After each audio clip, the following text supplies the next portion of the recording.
Kjo edukata mungon. Edukata e mirëmbajtjes së raporteve me Allahun, që Zoti tjetë për neve i pari dhe i fundit. Tjetë Allahu ai që kryeson agjendën e çdo angazhimi ton. Kryeson agjendën e çdo preokupimi ton. E për pas raporte me Allahun xhallahu duhet mirëmbajtjes në ato raporte. E nuk ka vepër pas besimit në Allahun më e mirë, më efikase që garanton mirëmbajtje të raporte me Allahun se sa namazi.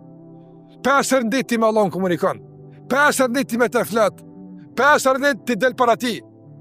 Andaj, sikur që ka thënë Ibn Qayyim rahimahullah, robi ka 2 dalje për Allah të manduar.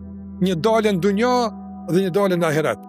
Ai që ka të rregulluar daljen këtë dunja, do ta ketë të rregulluar edhe daljen në ahiret. Ai që ka në këtë dunja daljen të parregulluar, të shkatruar, të rënuar, të atill do ta ketë edhe daljen në ahiret. Ajo është dalja për Allah të namaz. Ashtu sikur se i del Allahut namaz sot, kemi dal nesër me dhon llogari.